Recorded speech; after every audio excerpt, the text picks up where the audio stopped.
Buen día con aquellas personas que se encuentren viendo este vídeo. El día de hoy vamos a continuar con el último capítulo de la unidad de metabolismo y regulación de la temperatura. Es el capítulo número 74, donde hablaremos acerca de la regulación de la temperatura corporal y también sobre la fiebre. Recuerden suscribirse, activen la campana para que les lleguen las notificaciones de los próximos vídeos. Dejen su like, su me gusta en caso que les agrade la ponencia y recuerden que todas las diapositivas que les presento están a su disposición en mi perfil de Udox. Bien, lo único que tienen que hacer es darle clic al link que van a encontrar en la descripción y eso los va a enviar directamente hacia mi perfil. Mi nombre es Fuentes Juárez Christopher Luis y sin más preámbulos, iniciemos con el tema. Vamos a iniciar hablando sobre la temperatura normal del organismo. Existe una enorme diferencia entre la temperatura corporal, también llamada temperatura de los tejidos profundos o también llamado como temperatura central, en comparación a la temperatura de la piel, que es lo que nosotros podemos tocar, por ejemplo, en personas friolentas, ¿bien? Por un lado, la temperatura de los tejidos profundos, también llamado temperatura central, se caracteriza por permanecer muy constante, teniendo tan solamente un margen de más o menos 0,6 grados Celsius. Obviamente en situaciones normales, ¿no? En una persona sana. Bien, esto no aplica en caso de enfermedades febriles, y ahí es donde sí se puede alterar la temperatura central. Bien, y esta temperatura se suele mantener muy constante, incluso si una persona que está desnuda se expone a temperaturas tan bajas como 13, 12 grados Celsius o incluso a temperaturas tan altas como puede ser 54 a 55 grados Celsius. Bien, a pesar de todo este gran rango al que se puede exponer la persona, su temperatura central se va a seguir manteniendo en un margen muy constante. Bien, y esto es gracias a los mecanismos de termorregulación que hablaremos más adelante. Por otro lado, bien, por otro lado, la temperatura de la piel, la que nosotros podemos tocar en nuestra propia piel o la piel de otra persona, esa temperatura sí puede aumentar o descender con respecto al entorno. Bien, un ejemplo muy clásico es de aquellas personas que en invierno o de noche vas y les tocas las manos o los dedos de las manos y están bastante fríos. Bien, a esto le solemos decir personas friolentas, así de manera chabacana. Bien, pero el hecho de que estas personas friolentas les toca sus manos o los dedos de sus manos no quiere decir que estén en un estado de hipotermia, ¿cierto? Porque la temperatura central es la que cuenta. Bien, por eso es un gran error, una muy mala práctica el determinar si una persona tiene fiebre o no con tan solamente tocarle la frente, porque solamente estás haciendo temperatura de la piel, ¿cierto? No estás haciendo temperatura central, temperatura de tejidos profundos. Eso solamente se determina con un termómetro, ¿cierto? Con un termómetro. Entonces es muy diferente cuando hablamos de temperatura de tejidos profundos, temperatura central y cuando hablamos de temperatura de la piel.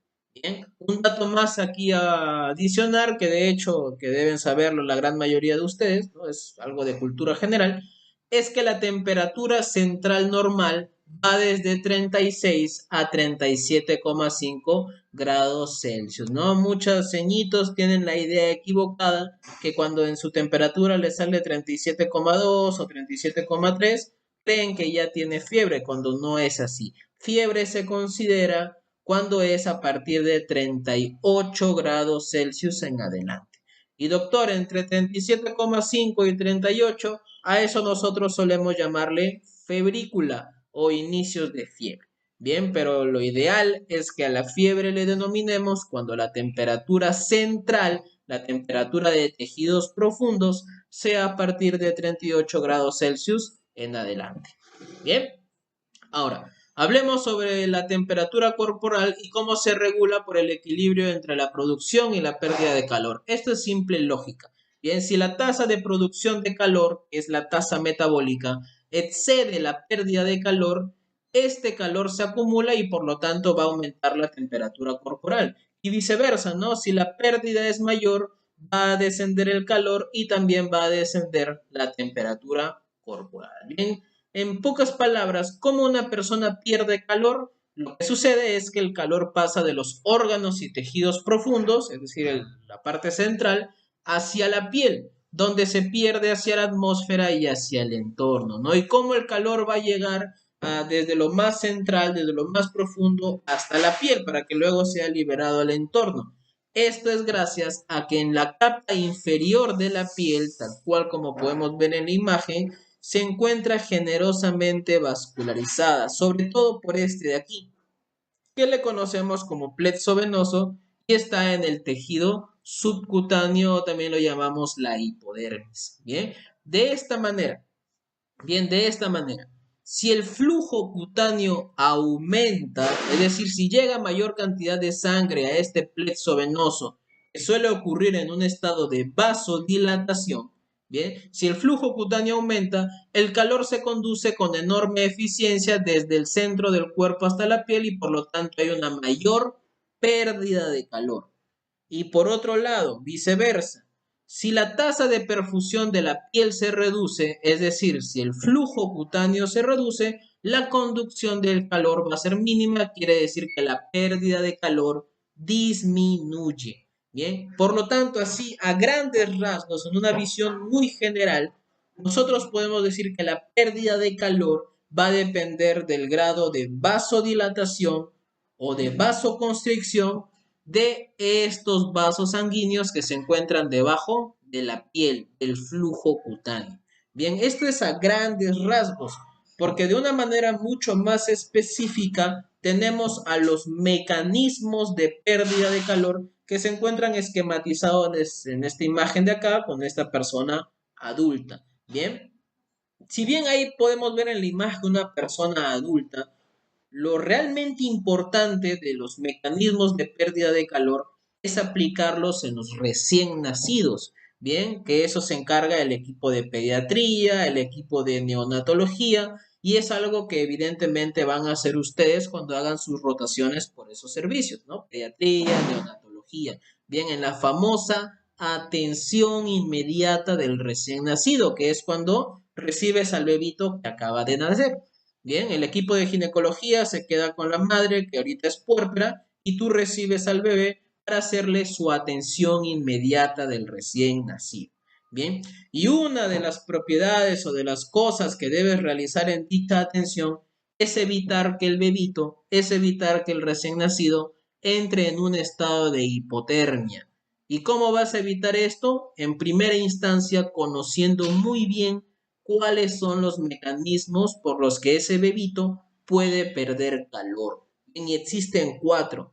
Tenemos, por ejemplo, el mecanismo de radiación, que es en el 60%, el cual nos dice que si la temperatura del cuerpo es mayor que la ambiental, el cuerpo emite una mayor cantidad de calor de la que recibe. Es decir, que si están en un ambiente muy frío, el cuerpo del bebito, el cuerpo del recién nacido va a perder mayor cantidad de calor para tratar de equilibrarlo con el ambiente. ¿Bien? Entonces, ¿cómo nosotros evitamos, o en todo caso, cómo el equipo de pediatría, de neonatología, evita que el bebito pierda calor por mecanismo de radiación? En este caso, en la sala de partos o en la cuna radiante, la temperatura del ambiente debe ser en 26 grados Celsius, es lo que dice la mayoría de protocolos. Bien, de esta manera, teniendo un ambiente en la sala de partos de 26 grados Celsius, se va a evitar que el bebito recién nacido pierda calor por mecanismo de radiación.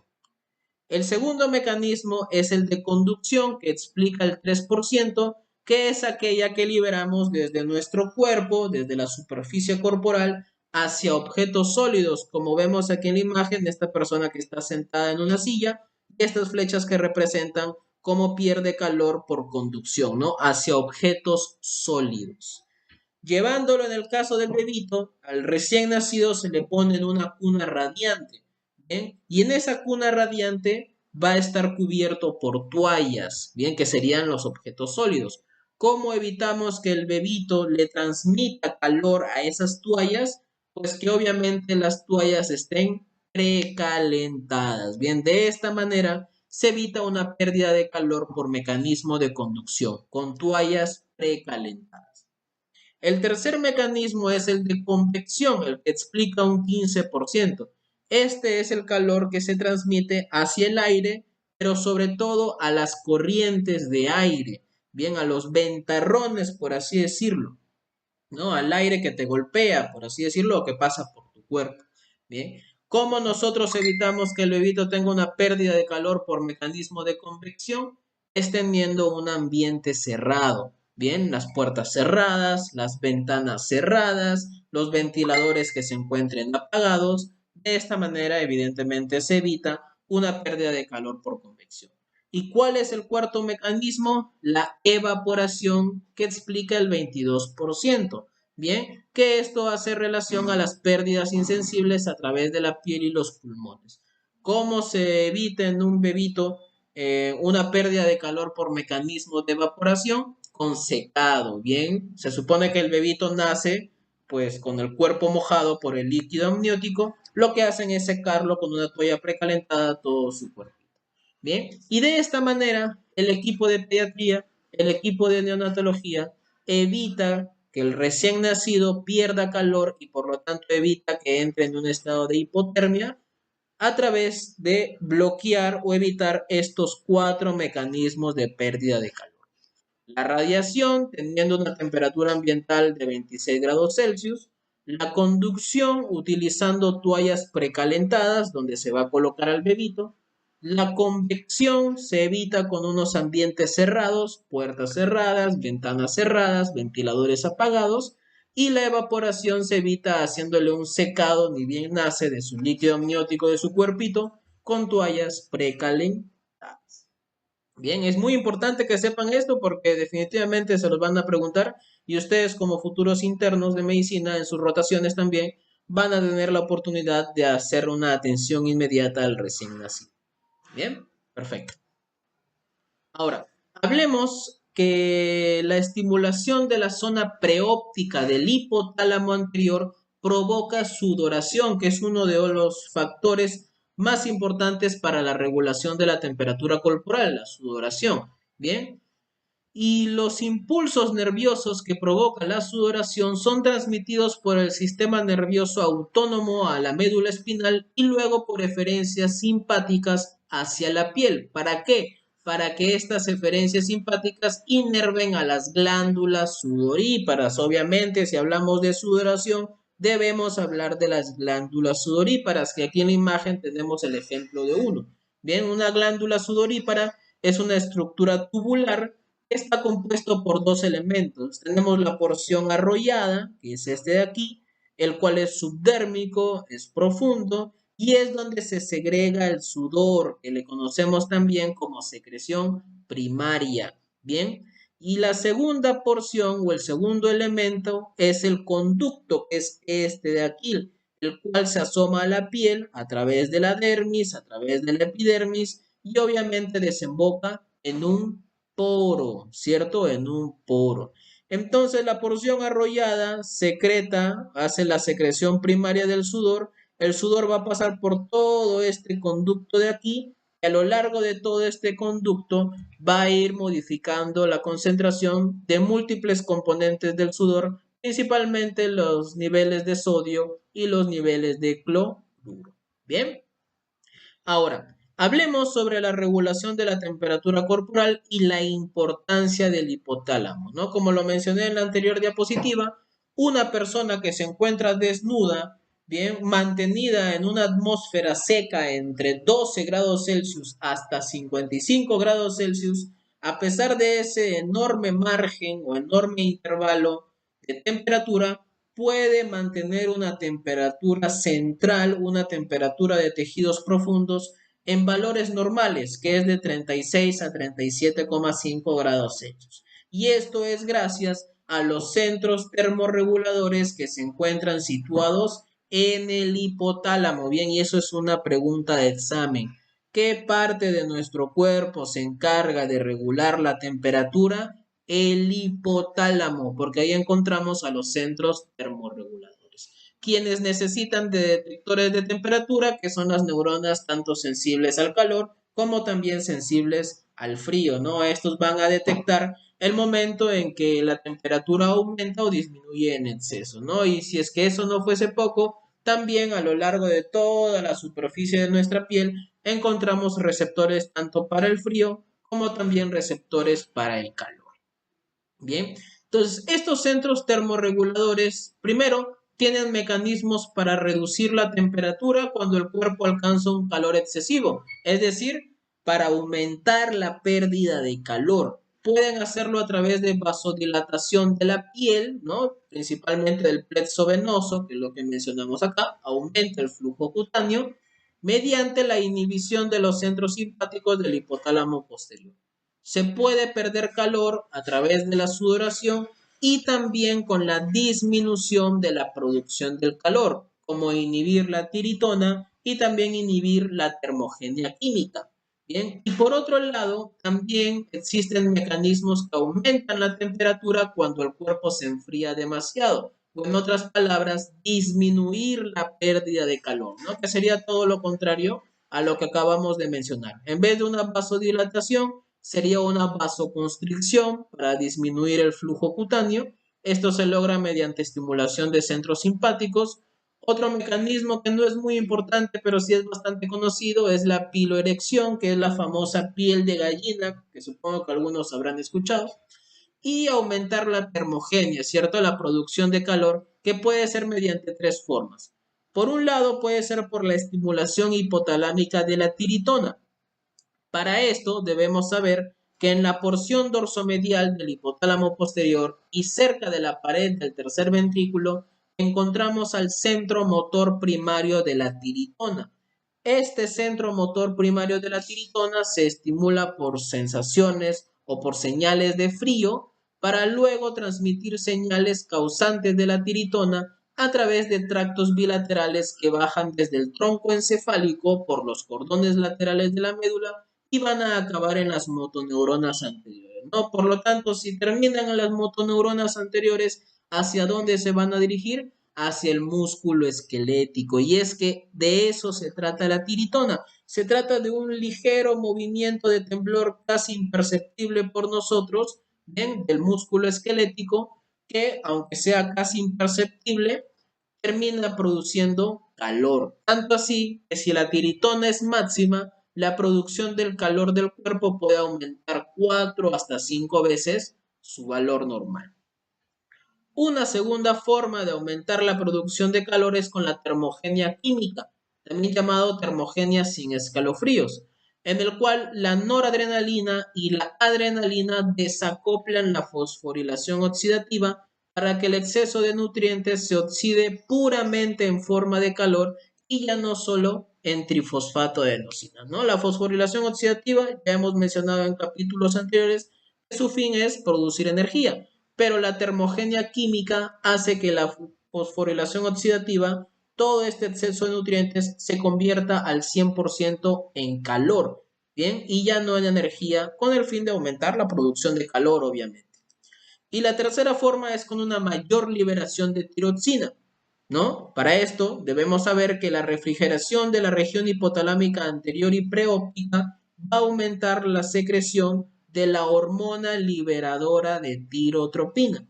Esta hormona liberadora de tirotropina es transportado a la adenohipófisis, a la glándula pituitaria, que va a estimular la secreción de la hormona tirotropina. La hormona tirotropina va a estimular una mayor liberación de tiroxina por parte de nuestra glándula tiroides, ¿bien? Y esta hormona tiroxina activa la proteína desacopladora y eleva la tasa metabólica por termogenia química. Es decir, que es un camino alternativo a este de aquí, bien, a la termogenia química, a la termogenia sin escalofríos. Esto gracias a nuestra glándula tiroides, bien, pero es algo que mencionaremos nuevamente y a mayor detalle en los posteriores capítulos que son de endocrinofisiología. Bien.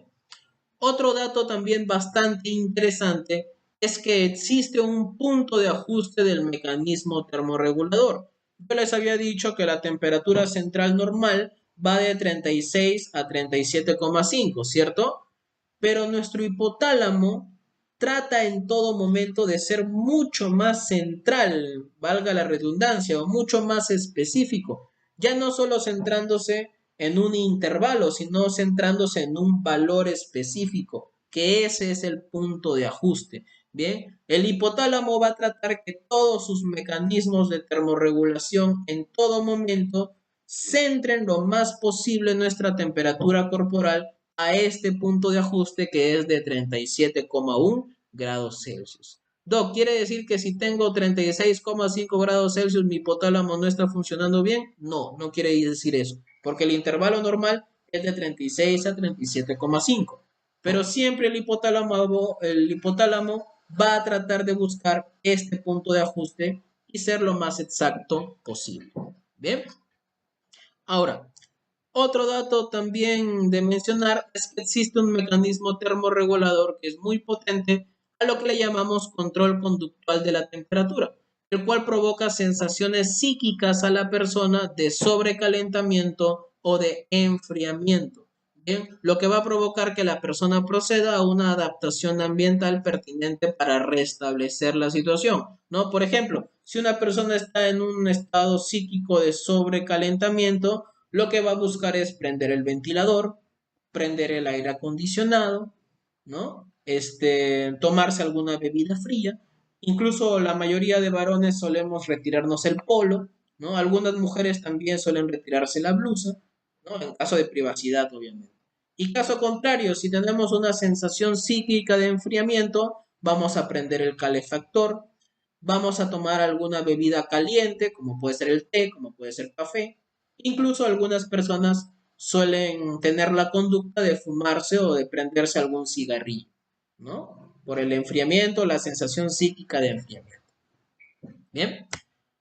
Finalmente, hablemos sobre alteraciones de la regulación térmica corporal. Aquí solamente quiero centrarme en la fiebre.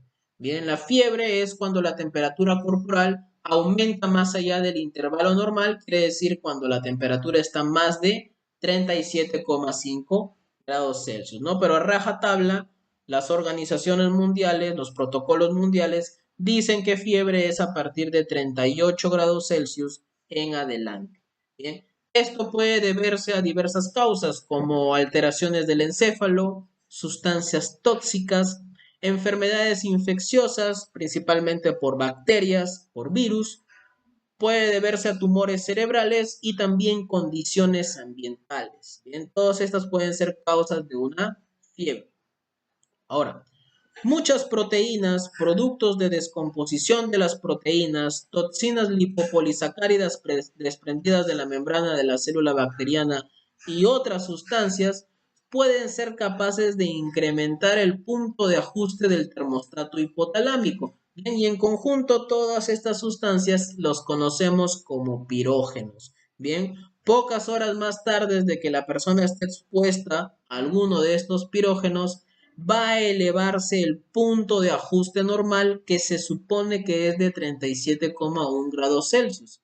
Entonces va a elevar este punto de ajuste a 38, a 38,5 grados Celsius, lo que va a llevar a que la temperatura del cuerpo se aproxime a este nuevo valor, a este nuevo punto de ajuste. Bien, entonces aquí es muy importante comprender esto porque la mayoría de profesionales de salud e incluso algunos médicos, algunos doctores, tienen una idea que no es fisiológicamente correcta. Bien, sobre todo con respecto a las enfermedades infecciosas. Creen que la bacteria, el conjunto de bacterias o el conjunto de virus, directamente, de manera directa, eleva la temperatura, ¿cierto? Pero esto es fisiológicamente incorrecto. Bien, lo correcto sería decir que todas estas causas de fiebre no aumentan la temperatura de manera directa. Lo que aumentan de manera directa es el punto de ajuste del termostato hipotalámico. Bien, hacen que nuestro punto de ajuste normal, que se supone que es 37,1 grados Celsius, se eleve a 38, a 38,5 grados Celsius, y esa elevación de ese punto de ajuste va a provocar que nuestro hipotálamo, bien, va a provocar que nuestro hipotálamo haga que los mecanismos del aumento de temperatura corporal se dirijan a ese nuevo punto de ajuste, se eleven, ¿bien? Hacen que tengamos mayor vasodilatación, sudoración, disminuyamos la tiritona o la termogenia química y de esta manera se eleve nuestra temperatura corporal.